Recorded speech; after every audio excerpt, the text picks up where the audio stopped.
Kerajaan Sunda Kelapa adalah salah satu kerajaan yang pernah berdiri di bagian barat Pulau Jawa, sekarang menjadi wilayah Provinsi Banten, DKI Jakarta, Jawa Barat, sebagian Jawa Tengah, dan sebagian Sumatera. Kerajaan ini berlangsung dari tahun 932 hingga 1579 Masehi, dan merupakan penerus dari Kerajaan Tarumanagara yang lebih tua.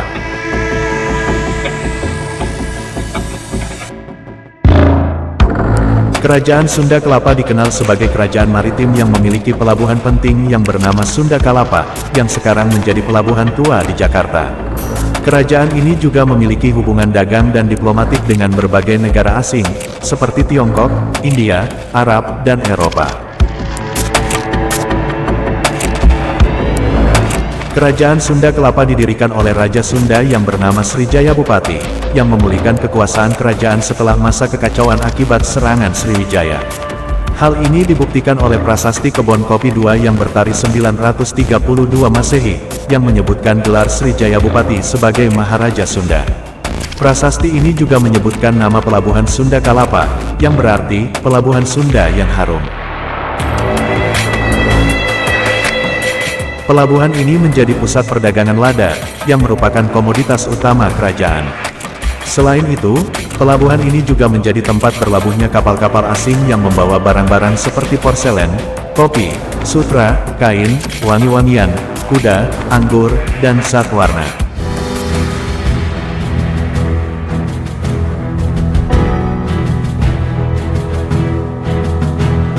Kerajaan Sunda Kelapa mencapai puncak kejayaannya pada masa pemerintahan Sri Baduga Maharaja, yang juga dikenal sebagai Prabu Siliwangi, pada abad ke-15.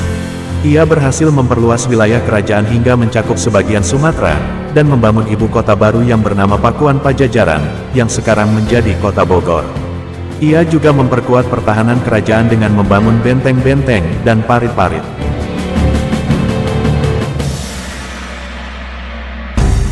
Selain itu, ia juga mempererat hubungan dengan kerajaan-kerajaan tetangga, seperti Majapahit, Demak, Cirebon, dan Banten, serta dengan negara-negara asing, seperti Tiongkok, India, dan Portugis.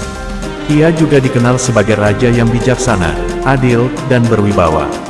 Kerajaan Sunda Kelapa mengalami perkembangan yang signifikan dalam berbagai bidang, seperti politik, ekonomi, sosial, budaya, dan agama.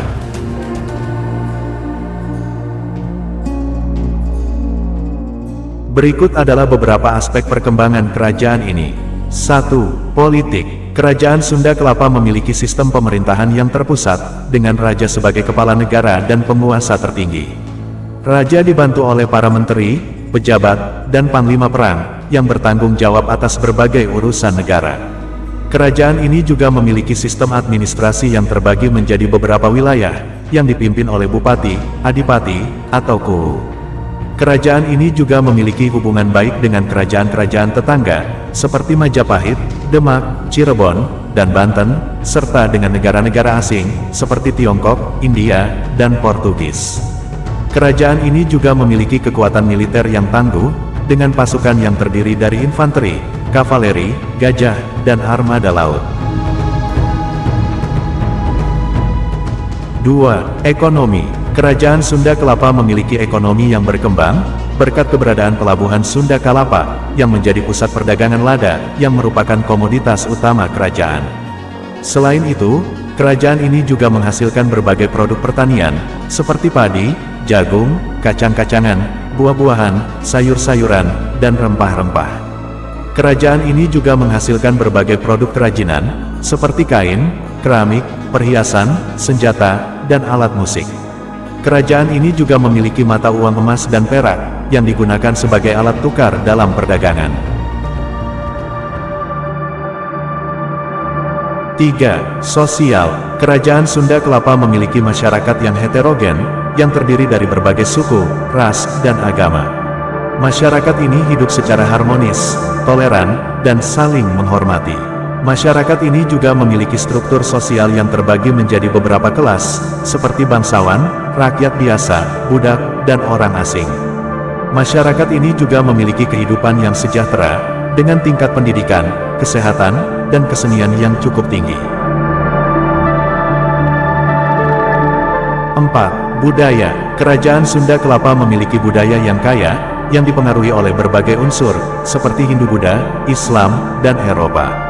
Budaya ini tercermin dalam berbagai aspek, seperti bahasa, sastra, seni, arsitektur, dan adat istiadat.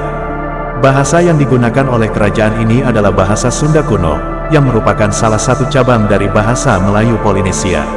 Sastra yang dihasilkan oleh kerajaan ini meliputi berbagai genre, seperti sejarah, hukum, agama, puisi, dan cerita rakyat. Seni yang dikembangkan oleh kerajaan ini meliputi berbagai bentuk, seperti seni lukis, seni pahat, seni ukir, seni anyam, seni tari, seni musik, dan seni pertunjukan. Arsitektur yang dibangun oleh kerajaan ini meliputi berbagai jenis, seperti istana, candi, masjid, benteng, dan rumah. Adat istiadat yang dijalankan oleh kerajaan ini meliputi berbagai upacara, seperti upacara kelahiran, upacara perkawinan, upacara kematian, upacara panen, dan upacara keagamaan.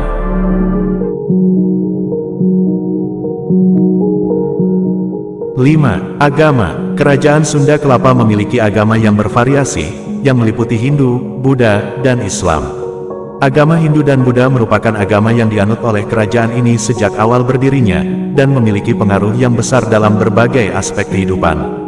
Agama Islam merupakan agama yang mulai masuk ke kerajaan ini pada abad ke-14, dan menyebar dengan cepat melalui jalur perdagangan dan dakwah. Agama Islam juga menjadi salah satu faktor yang menyebabkan perubahan besar dalam kerajaan ini, baik secara politik, ekonomi, sosial, budaya, maupun agama. Agama Islam juga menjadi salah satu faktor yang menyebabkan kerajaan ini runtuh, karena menimbulkan konflik antara kelompok-kelompok yang berbeda keyakinan.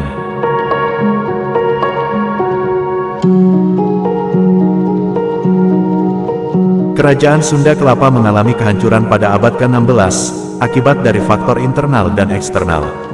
Faktor internal meliputi perselisihan antara keluarga kerajaan, pemberontakan rakyat, dan perpindahan agama dari Hindu-Buddha ke Islam. Faktor eksternal meliputi persaingan dagang dengan negara-negara Eropa, terutama Portugis, dan serangan dari kerajaan-kerajaan Islam, seperti Demak dan Banten. Perselisihan antara keluarga kerajaan terjadi karena adanya persaingan antara putra-putra Sri Baduga Maharaja, yang masing-masing ingin menjadi penerus tahta. Hal ini menyebabkan terjadinya perpecahan dan perang saudara di dalam kerajaan. Pemberontakan rakyat terjadi karena adanya ketidakpuasan dan ketidakadilan yang dirasakan oleh rakyat, akibat dari beban pajak yang tinggi, penindasan oleh pejabat korup, dan diskriminasi oleh bangsawan. Perpindahan agama dari Hindu-Buddha ke Islam terjadi karena adanya pengaruh dan penyebaran agama Islam yang datang dari para pedagang, ulama, dan wali, yang menyampaikan ajaran Islam yang lebih sesuai dengan kondisi sosial dan ekonomi rakyat. Persaingan dagang dengan negara-negara Eropa, terutama Portugis, terjadi karena adanya keinginan Portugis untuk menguasai perdagangan lada dan rempah-rempah di Asia, yang merupakan sumber kekayaan dan kekuasaan bagi mereka. Portugis juga ingin menyebarkan agama Kristen di wilayah-wilayah yang mereka kuasai, yang bertentangan dengan agama Islam yang dianut oleh sebagian besar rakyat Sunda Kelapa. Serangan dari kerajaan-kerajaan Islam, seperti Demak dan Banten, terjadi karena adanya keinginan mereka untuk memperluas wilayah dan pengaruh mereka, serta untuk menyatukan seluruh Pulau Jawa di bawah bendera Islam.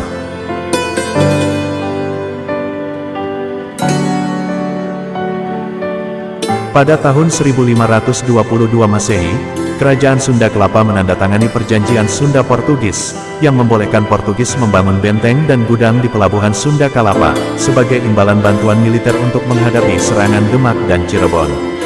Namun, perjanjian ini tidak berlangsung lama, karena pada tahun 1527 Masehi, pasukan Demak dan Cirebon berhasil menyerbu dan merebut Sunda Kelapa, dengan bantuan dari Fatahillah, seorang panglima perang dari Kesultanan Demak.